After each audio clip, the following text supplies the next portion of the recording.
30 octobre. La substance et l'insubstance. Matière molle, matière flexible, matière transformable, matière étirable, matière élongable,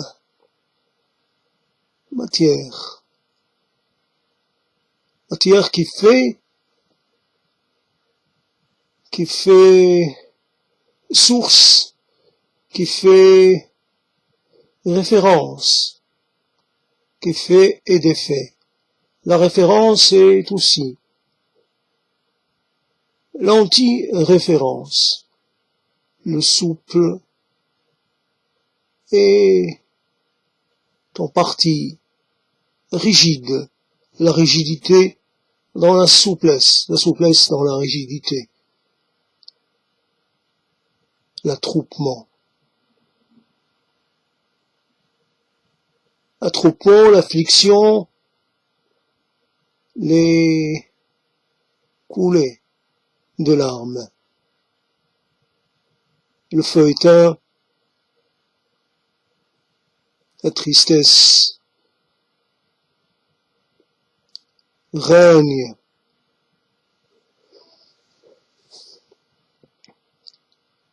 L'âme tressaute, l'âme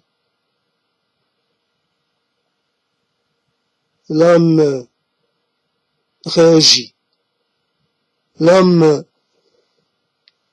s'accorde à l'ambiance, l'âme suit le rythme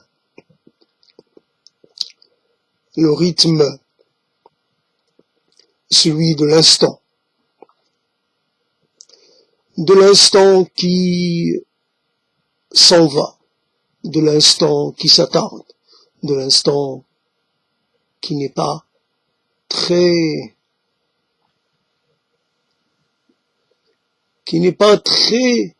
sûr de son vouloir, partir et rester un peu, rester tout en partant un peu, partir, rester, bouger, ne pas bouger, fléchir, rester droit,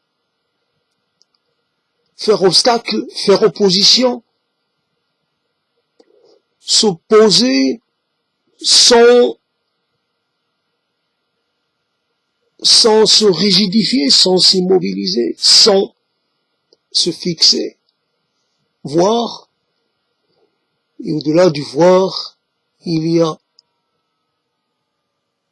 du sentir, il y a du pressentir, il y a de l'élan en cours, et de l'élan ralenti, il y a de l'élan brisé, il y a de l'élan immobilisé. Je vois un tas d'objets, je m'en approche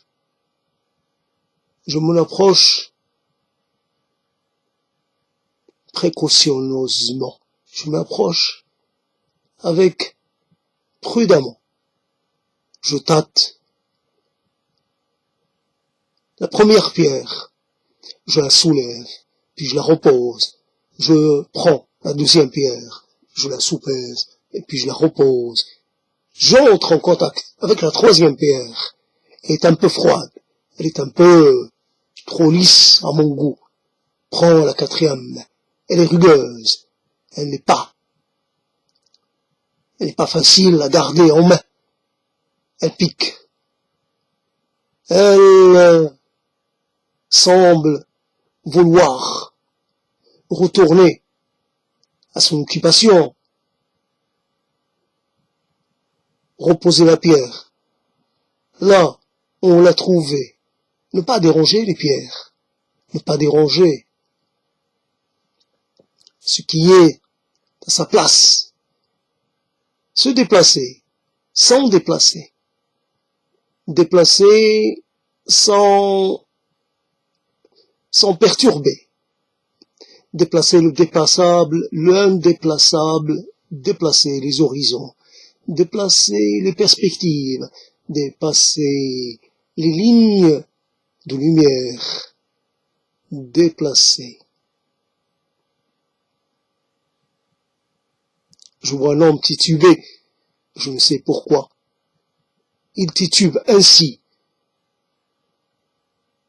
Un homme, c'est un homme. En tout cas, il en a la silhouette.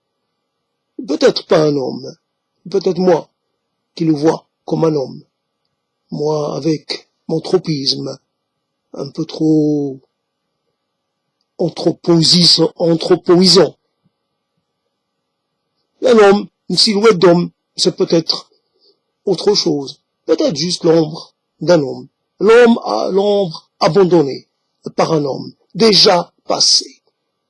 Un homme qui n'est plus un homme, qui est juste un tas de poussière. La poussière. Vive la poussière. Toutes les poussières d'hier, les poussières d'aujourd'hui, les poussières très anciennes et les poussières juste nées du dernier vent. Le désert a déposé un bout de lui-même. Il est venu, il a envoyé des messagers. Voici des fragments de mon corps. Je ne peux pas me déplacer en entier. Mais j'envoie quelques éclaireurs, des émissaires. J'envoie quelques-uns de mes constituants faire la jonction entre les hémisphères, entre les continents, entre les espaces lointains. Je réalise une forme de jonction. Je trace des ponts, je fonde des passerelles, je mets en place une forme de continuité.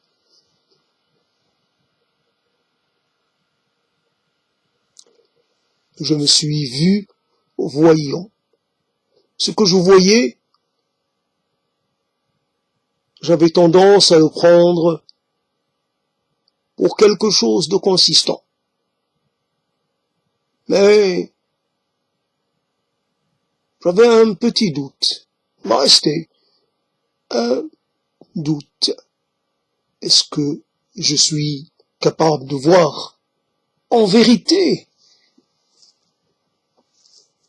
quelque chose qui serait non pas issu de ma vision, mais qui serait que je n'aurais pas traduit par mes sens, ou interprété par mes sens, mais qui existe en toute indépendance. L'objet que j'observe dépend de moi, de ma vision. Et moi, je dépends aussi de la relation que j'inaugure avec lui, la relation que je crée avec lui. C'est une relation difficile à définir, c'est une relation peut-être un peu inégale, un peu, je sais pas, pour quelle est la part, la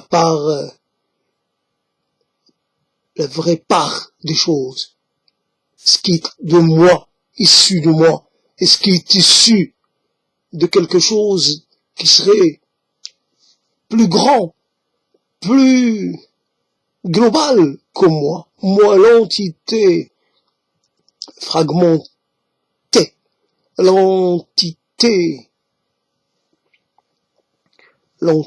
moi le minuscule, moi le petit, moi le grain de poussière, moi qui suis que moi et rien d'autre, je suis moi, petit, ridicule, incomplet, inconscient.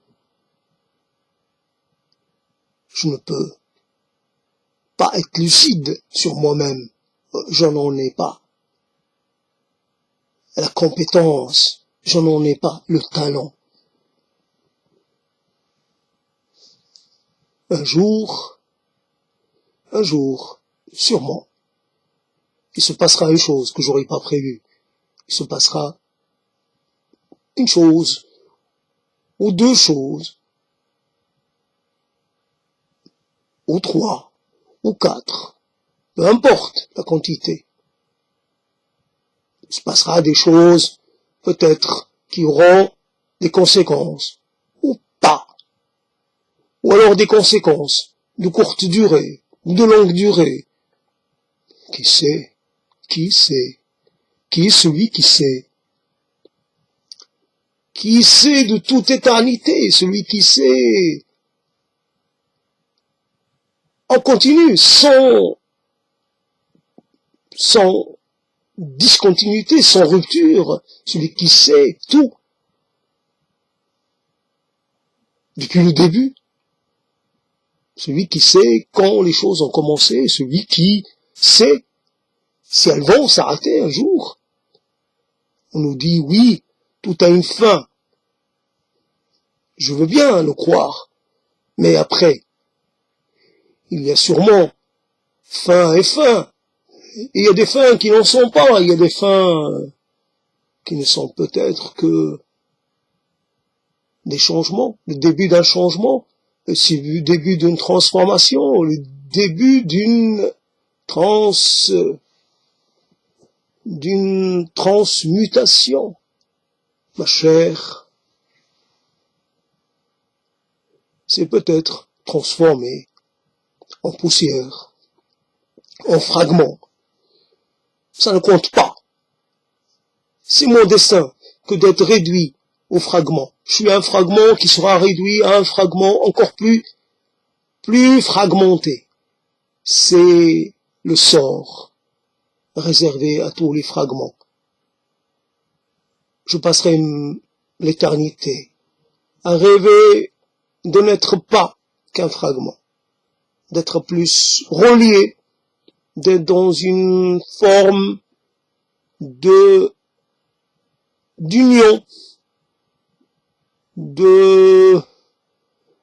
une forme, j'aimerais fusionner avec un autre fragment, pour qu'on soit pas des fragments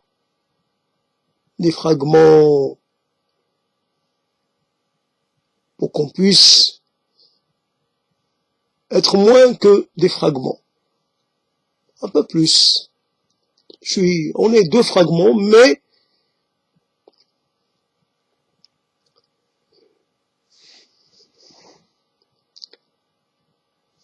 frappe à la porte, n'hésite pas. Frappe à la porte. Tambourine. Annonce-toi. Le messager frappe à la porte. Il a de bonnes nouvelles. Mais personne ne lui répond. Le messager est passé à un moment pas très opportun. Ça arrive qu'on ne reçoive pas nos messages, le message qui nous était adressé. Oui, un messager est passé, il ne repassera pas. Il est passé, mais il n'a pas laissé de message, parce qu'il devait le déposer. Il devait le donner de main à main. C'est trop tard. J'arrive, je constate, On me dit quelque chose, on m'apprend qu'un messager est passé. Mais à quoi il ressemblait? Quelle était son allure? Quelques indications sur lui? Non, personne ne peut m'indiquer quoi que ce soit. Est-ce qu'il a dit quelque chose? Non, il n'a rien dit. Il a juste demandé où était la porte. Il a trouvé la porte, il a passé un moment à s'annoncer, et puis il est reparti. Le messager est reparti. Et moi, je suis resté sans message. Dans mon ignorance, je vais, comme ça, rester à essayer de deviner quelle était la nature de ce message.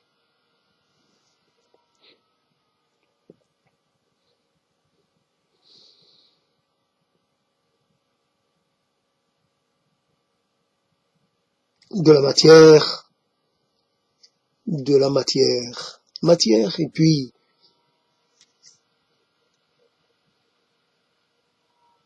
cette matière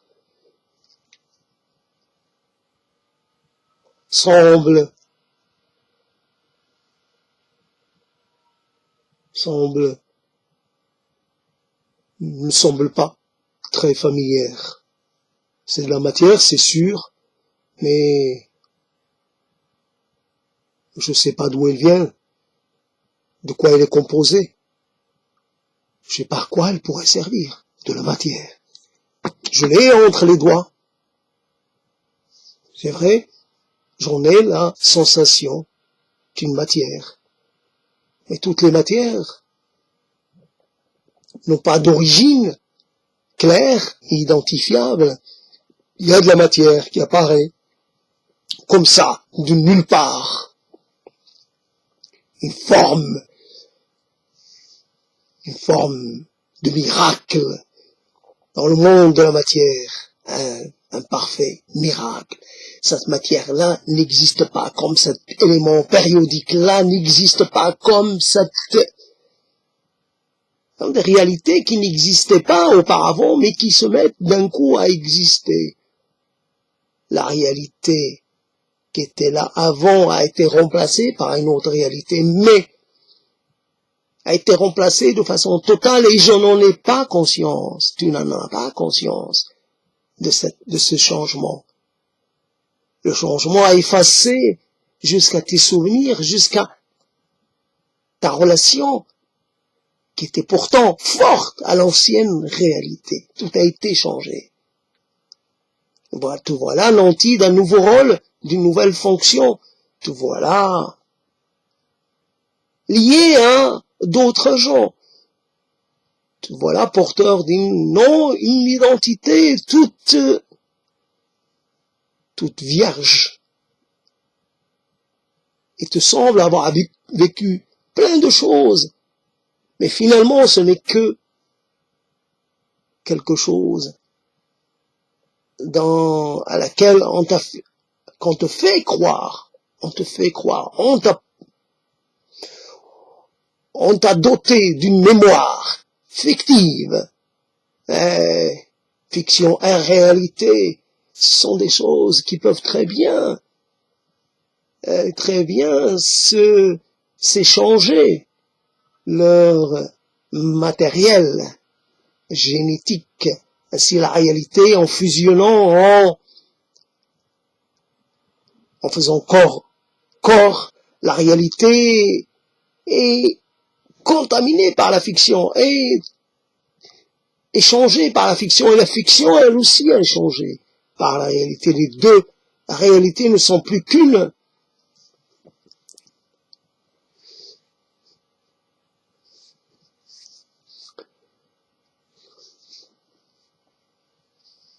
Un jour, au bord du chemin, on trouve quelqu'un. Il était là, assis. On se demande, se pose des questions. Qui il est? Ce qu'il fait là? Depuis combien de temps il est là? Personne, à un moment donné, a décidé de s'arrêter. Apparemment, sans raison précise, d'arrêter sur le chemin. On pose question, ça laisse un peu perplexe. Et c'est un être qui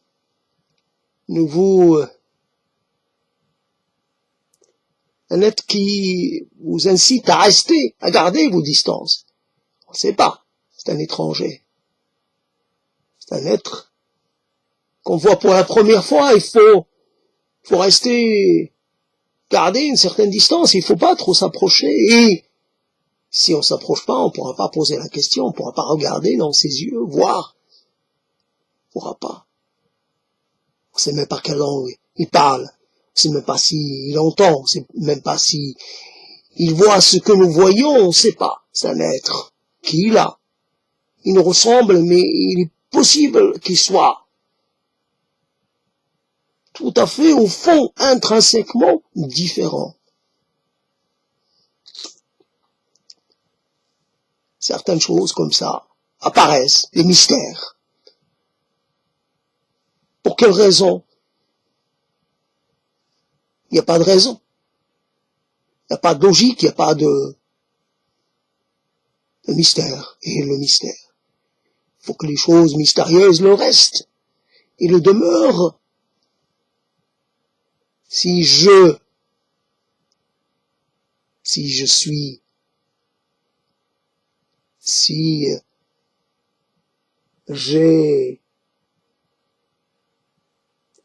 je suis, comment dire, si je sais tout, si je peux tout savoir, je vais finir par ne plus trouver d'intérêt aux choses.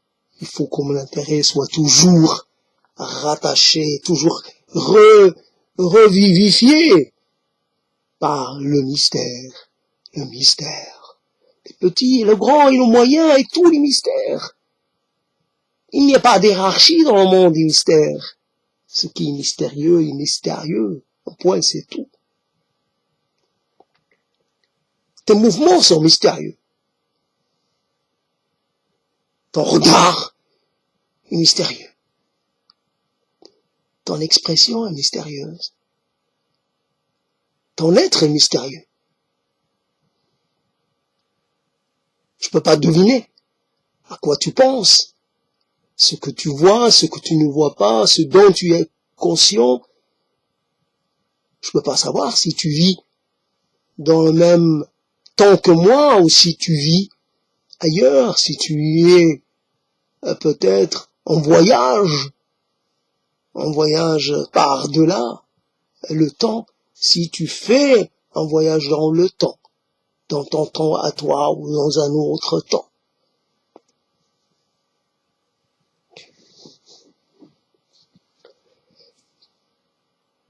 C'est un peu compliqué parce que la chose qui m'a donné un peu l'impulsion s'est éteinte à force de un peu en s'éloignant de la source de l'inspiration.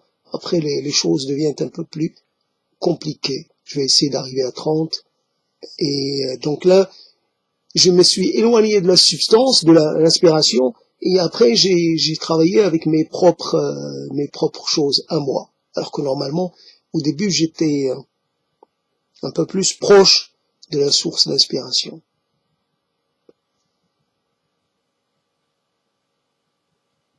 Flamme qui claque, flamme qui danse, flamme qui rit, flamme qui chante, flamme qui se mire, flamme qui se regarde, flamme qui semble prise d'ivresse. La flamme est vivante, la flamme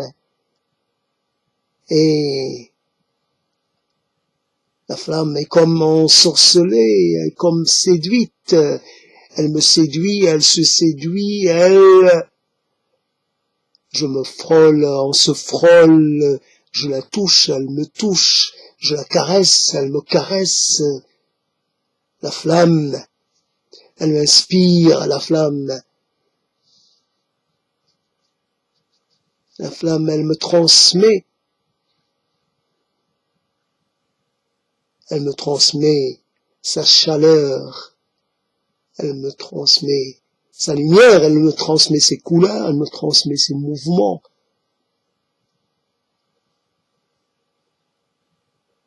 Flamme qui s'est emparée de mon regard. Flamme. Je suis comme prisonnier. Elle est en moi. Elle m'a investi et je suis de l'intérieur comme pris d'une forme de frénésie. J'alimente ma flamme intérieure par mes réserves, par mes choses accumulées. J'ajoute ici, là, un désir, là, un rêve, là, un souhait. Tout cela contribue à maintenir la flamme vive et vivante. Je m'auto-consume.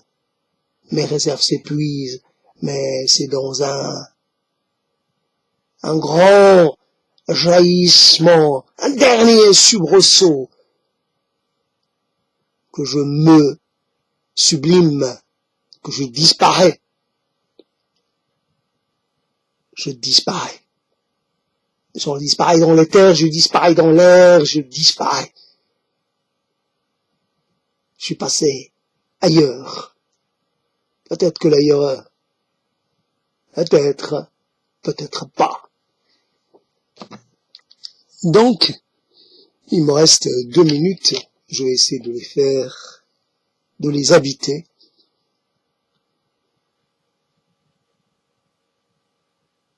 Mon doigt me raconte. Un doigt qui raconte. Il me raconte une chose que j'ai entreprise. Il me raconte un désir. Il me raconte un projet. Mon doigt, ce doigt-là, prêt à prendre la plume pour tracer des signes, pour signifier des choses. Je vais écrire. Je vais t'écrire. Je vais consigner des choses, des vérités, des semi-vérités. Je vais rendre l'intelligible. Je vais rendre intelligible l'inintelligible. Je vais tenter de donner un aspect, une forme aux choses qui ne sont que de l'informe. Mon doigt est devenu comme autonome. Il suit son propre projet, son propre élan. Il est là, il trace des choses. Je ne les comprends pas toutes. Je suis devant le mystère. Mon doigt se souvient peut-être de choses dont moi, je ne me souviens pas. Alors, il leur redonne vie. Il les fait. Il les ressuscite. Mon doigt, ce doigt-là, avec ses frères, ils se mettent tous ensemble pour créer, pour figurer, l'infigurer, pour créer l'incréé, pour donner, pour faire naître de la substance.